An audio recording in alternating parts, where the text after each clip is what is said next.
Në departamentin e posaçëm të gjykatës themelore në Prishtinë u mbajt fjala përfundimtare në gjykimin e Dragisha Milenkovićit e akuzuar për krime lufte në burgun e Dubravës, ku gjatë agresionit të natës u vranë më shumë se 100 të burgosur. Në fjalën e tij përfundimtare, prokurori tha se të gjithë dëshmitarët e identifikuan Milenkovićin si pjesëmarrës në abuzimin fizik dhe psikologjik. Avokatja mbrojtëse Jovana Filipović theksoi se akuza është pa asnjë provë materiale, ndërsa avokati Dejan Vasić i tha gjykatës që të mendoj mirë nëse bëhet fjalë për krime lufte. Mbrojtja kërkoi që Dragisha Milenković të lirohej. Në Sofje është mbajtur konferenca për sigurinë e krerëve të shteteve dhe qeverive në kuadër të procesit Akaba kushtuar Ballkanit, ku mori pjesë edhe presidenti i Serbisë Aleksandar Vučić. Para fillimit të konferencës ai u takua me mbretin e Jordanisë Abdullahin II, i cili është sponzori i procesit Akaba, dhe presidentin e Bullgarisë Rumen Radev, pas të cilës deklaroi se pret përmirësimin e dukshëm të marrëdhënieve me Jordaninë dhe hapjen e ambasadës së Serbisë në Aman. Vučić po ashtu ka thënë se debati në konferencë ka qenë i pakëndshëm pasi ka marrë pjesë edhe presidentja e Kosovës Vjosa Osmani, por nuk ka mundur të jap detaje pasi takimi është mbajtur sipas rregullave Chatham House.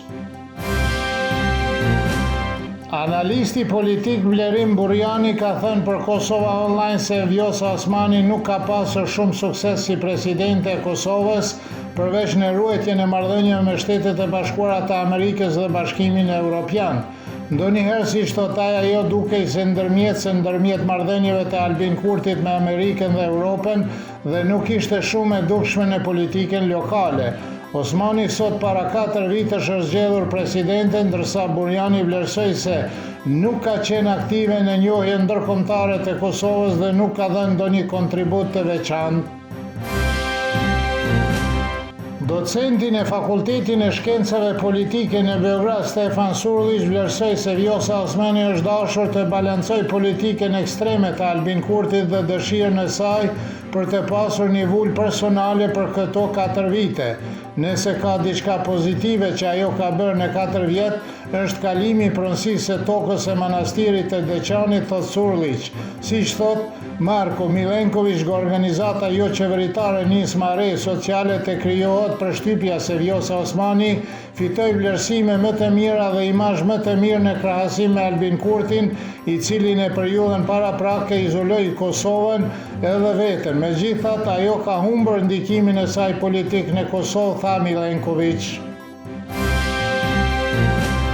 Pas konsultimeve me të zgjedhërit e partive pakicë kombëtare, Albin Kurti tha se konstituimi i kuvendit dhe formimi pavonesë i qeverisë janë në interes të përbashkët. Siç ka thënë ai në një postim në Facebook, në 3 ditët e kaluara është takuar me përfaqësuesit e komunitetit serb, bosnjak, egjiptian, turk, rom, ashkali dhe goran.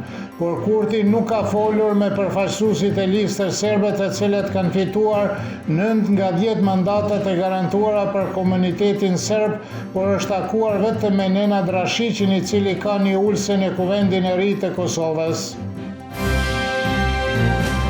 Ish nën kryetari i gjykatës kushtetuese të Kosovës, Kadri Kryeziu, mendon se Albin Kurti duhet të bisedojë me partitë opozitare për formimin e qeverisë së re, jo me partitë pakica. Kurti e zgjodhi këtë rrugë dhe nuk është një lëvizje mirë, ai duhet të tregojë përgjegjësi kombëtare, shoqërore dhe shtetërore për një Kosovë më të mirë. Është shumë lehtë për të bërë, vetëm duhet të eliminojë interesat e partijake dhe personale, beson Kryeziu, dhe theksoi se asnjë kryeminist nga partitë shqiptare nuk duhet të varet nga pakicat kombëtare. Në kryeqytetin e Hungarisë është mbajtur manifestimi i Graçanica në Budapest, ku mori pjesë edhe drejtori i Zyrës për Kosovë dhe Metohi Petar Petković. Është hapur ekspozita me fotografi të Prishtinës, Prizrenit, Lipjanit dhe Graçanicës nga fillimi i shekullit 20, ku mysafirët kanë prezantuar shkollën e baletit të Shtëpisë së Kulturës Graçanica dhe solistja vokale Angela Doganjic. Petković theksoi se zyra gjithmonë mbështet ngjarjet që kanë për qëllim afirmimin e thesarit kulturor serb në Kosovë dhe me to hi ai përcolli mirënjohjen e Serbisë dhe popullit serb nga Kosova për Hungarinë si mik i vërtet.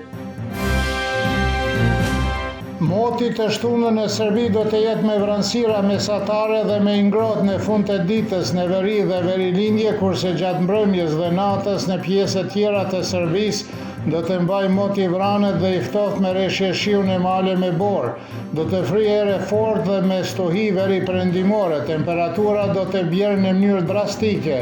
Temperatura mëngjesit do të sillet nga 2 deri në 8, kurse ajo maksimale ditore prej 16 deri në 20 gradë Celsius.